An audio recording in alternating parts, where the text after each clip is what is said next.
What's up guys, it's Ed from TechSource and welcome to another installment of my top 5 favorite apps for the month of January. All of these apps that are featured in this video are not only free to download, but they are also available on both iOS and Android devices. And I'm going to leave a link down below if you guys want to check them out. So first up on my list is an app called My Mail, and I recently started using this over my default mail app on my iPhone for several reasons. For one, it looks a lot cleaner and offers more features, and two, I get notified as soon as I receive an email, whereas it takes minutes longer using the stock mail app on iOS. Here's a quick example of sending myself an email. As you can see, My Mail receives it first, whereas the default app on iOS requires you to refresh it in order to retrieve new mail. Apple does this because of their fetch system, where every 15 minutes the iPhone will refresh the mail app in order to push through new emails. That's one of the main reasons I use this app. The beautiful and clean interface is also a really nice plus. You also get some extra options when you select an email thread, like marking it as spam, which includes all future emails as well, and throwing it straight into the trash instead of archiving it. You also get an option to view emails that have attachments if you want to narrow your search, and lastly, you get options to clear your spam and trash bins directly through the app,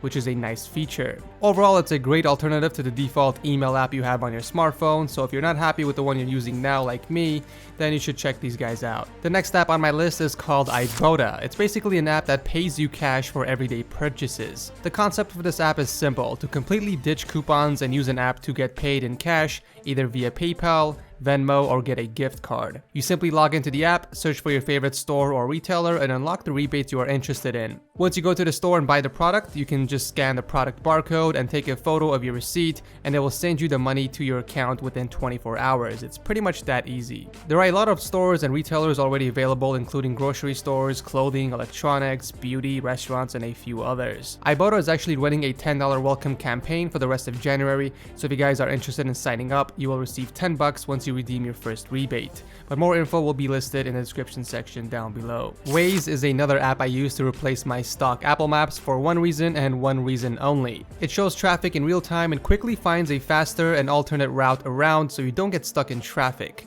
You also have the option to avoid freeways, toll roads, and even dirt roads. I mean, the iOS maps don't even have one of those options, which is extremely disappointing. Another feature I find very useful is the police warnings. That's right guys, it will warn you if there is a cop hiding in front of you or driving nearby, which can definitely save your ass in getting a speeding ticket. I'm sure most of you already use Waze, but if you don't, check it out, it's pretty awesome. The last two apps are games, and I gotta start off and say that I'm a huge Square Enix fanboy, so when I found out that they made a free game on iOS, naturally I downloaded it in a heartbeat. I've only been playing the game for about a week now, but I'm extremely addicted. So this isn't your average RPG on a mobile device. It's an RPG game with a twist. It's kind of like Hearthstone made love with Final Fantasy, and this game is its outcome. Each player takes turns summoning monsters that have attack and defense points in order to defend their hero and take down the opponent's monsters. Once all the monsters are defeated, or if there's no monsters defending the hero, you can go straight for their main hero and attack them. There's more strategy involved, as in you play on this 7x3 grid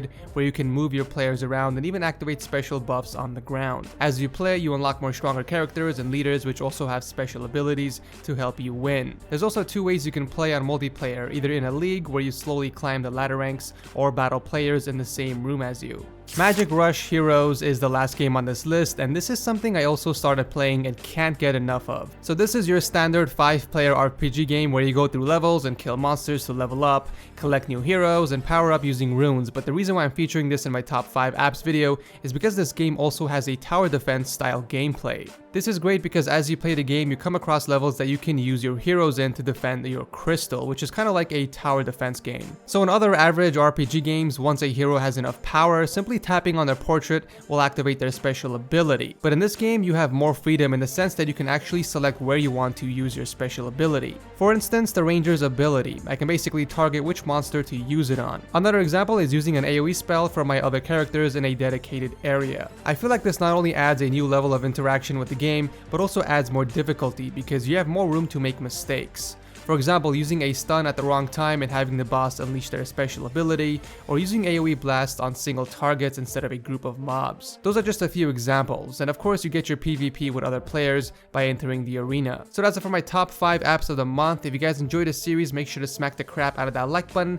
and if there is an app you guys want me to check out, let me know by dropping a comment down below, and maybe I'll feature it in an upcoming video.